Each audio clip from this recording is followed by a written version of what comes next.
Bonjour et bienvenue chers frères et sœurs dans le Seigneur. Impact Siloé du lundi 25 août 2025. Nous vous proposons en cette semaine une nouvelle série qui porte sur Anticiper pour réussir. Le premier épisode, comment préparer les événements connus d'avance pour vivre dans la paix et la réussite. Nous vous encourageons à aller jusqu'à la fin de cet enseignement car nous avons prévu 3 clés, 3 principes, 3 vérités bibliques qui vont nous aider à comprendre la richesse de ce sujet et nous aider à améliorer notre marche avec le Seigneur. Bien-aimés dans le Seigneur, Impact Siloé, c'est votre espace où foi, sagesse et transformation se rencontrent. Cette semaine, nous lançons une série spéciale dont l'objectif est de nous apprendre à préparer les événements longtemps connus d'avance, tels que la rentrée scolaire, le cas présentement, la fin de l'année, dans 4 mois précisément, les échéances professionnelles, telles que le départ à la retraite pour certains dans 2 ans, dans 6 mois, dans 5 ans, ou encore des événements d'ordre familial, tels que le baptême, tels que les anniversaires, ou encore les mariages. Trop souvent, ces moments deviennent des sources de stress, alors qu'ils auraient pu être des occasions de succès et de joie. Dieu ne nous a pas appelés à subir les choses, mais à les préparer avec foi et sagesse. Dans la vie, beaucoup d'événements ne sont pas des surprises. On sait à l'avance que les enfants vont rentrer à l'école. Chaque année, il y a une période réservée à cet événement. Les fêtes de fin d'année sont connues, le terme est connu d'avance, c'est toujours au mois de décembre. Et il y a d'autres événements qui caractérisent notre calendrier, notre agenda. Nous avons pour certains, dans le cadre professionnel, le départ à la retraite qui est connu d'avance, que vous soyez dans le secteur privé ou dans le secteur public. Pourtant, combien de personnes se retrouvent stressées, débordées et angoissées parce qu'elles n'ont pas anticipé? L'un des plus grands ennemis de la réussite, c'est le stress lié à l'improvisation. Quand on attend la dernière minute pour agir, on se laisse dominer par la panique, mais Dieu nous appelle à la paix et à la maîtrise de soi. Anticiper, c'est donc choisir de marcher dans la paix plutôt que dans l'agitation. Nous avons cet exemple d'un étudiant qui connaît à l'avance les dates prévues des examens. Ces dates sont prévues longtemps à l'avance, plusieurs mois à l'avance. Mais celui qui attend la veille pour réviser vit dans le stress, tandis que celui qui se prépare jour après jour avance avec assurance et finit par réussir. De la même manière, préparer la rentrée scolaire, la fin d'année ou tout projet professionnel, financier, entrepreneurial, familial demande la même sagesse, c'est-à-dire anticiper, organiser et prier. Cette semaine donc, bien-aimés chers frères et sœurs dans le Seigneur, à travers cette série, nous allons découvrir ensemble les clés bibliques et pratiques qui nous aideront à préparer efficacement nos projets, à vivre sans stress inutile et entrer dans le succès que tu as prévu pour nous. Et pour commencer, dans le cas de ce premier épisode, regardons ensemble les 3 clés de cet enseignement. Clé numéro 1. Beaucoup d'événements ne sont pas des surprises. On sait qu'ils arrivent. Pourtant, beaucoup les vivent comme des urgences.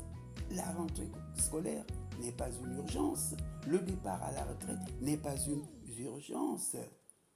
Le mariage n'est pas une urgence. La cérémonie de baptême pour certains n'est pas une urgence. D'autres événements qui caractérisent notre vie au quotidien, dans la période d'une année, la période de 12 mois. Ces événements sont connus à l'avance, les anniversaires, etc. Le Seigneur nous appelle à la sagesse, à la planification et à la prière.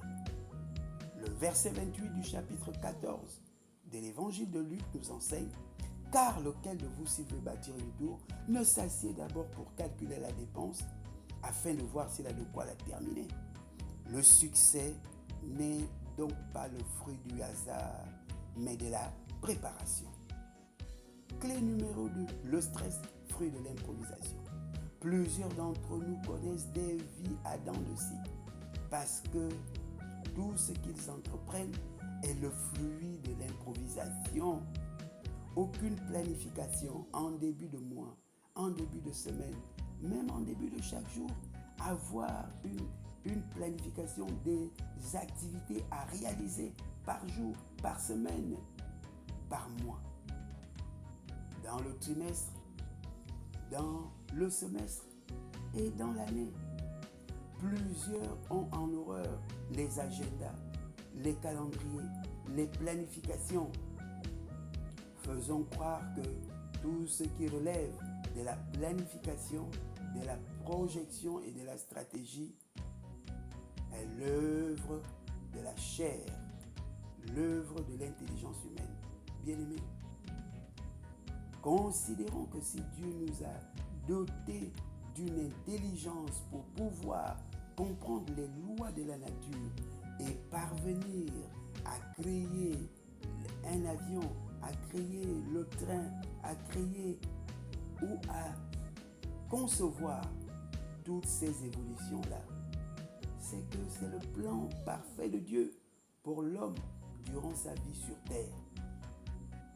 Alors, bien-aimés, que le Seigneur nous aide à comprendre qu'il ne nous a pas donné un esprit de médiocrité. Dieu ne nous a pas donné l'esprit de Dieu en nous, n'est pas un esprit de médiocrité, mais c'est plutôt un esprit de sagesse, de force et d'amour, nous révèle le verset 7 du premier chapitre de la deuxième épître de Saint Paul apôtre à Timothée. Alors, bien-aimés dans le Seigneur, comment s'engager dans une voie sans issue, la voie de la médiocrité, alors que notre Dieu est un Dieu de l'excellence, un Dieu de la gloire. Anticiper donc, c'est se donner le droit de rester calme, lucide et maître de soi. Enfin, troisième clé, les clés bibliques de la réussite. Oui, nous en avons répertorié 5. Il y a la foi qui consiste à croire que Dieu accompagne nos pas. Bien-aimés, nous ne sommes pas seuls. Nous avons la garantie de la présence de notre Dieu à nos côtés chaque jour. Aussi bien dans l'Ancien Testament, le Seigneur donne la certitude à son peuple qu'il est avec lui. Et dans le Nouveau Testament, le Seigneur Jésus lui-même nous garantit qu'il sera avec nous tous les jours jusqu'à la fin du monde. Comprenons que nous ne sommes pas seuls. Nous ne sommes pas seuls et que cela nous aide à entreprendre pour la gloire de Dieu. La sagesse, planifier et organiser les événements dont nous avons fait cas, la rentrée scolaire, le baptême, le départ à la retraite, le mariage, les anniversaires. Bien-aimés, ces événements ne doivent pas être un fardeau lourd à soulever, mais plutôt des événements à travers lesquels nous sommes appelés à mettre en place, en pratique tout ce que la parole de Dieu nous donne comme principe, comme levier pour que notre vie reflète la gloire de Dieu, l'image de Dieu, la présence de Dieu en nous. Il y a le travail, mettre en place des efforts nécessaires dans la durée, de façon méthodique, de façon constante. Et c'est à travers cet état d'esprit que nous allons récolter les fruits. Car le Seigneur est un Dieu de justice. Tu ne travailles pas, Dieu ne pourra rien faire pour toi. Tu ne travailles pas, tu ne pourras rien récolter. Mais lorsque tu travailles, pas à pas, Dieu t'accompagne et te fera réussir. La discipline se concentre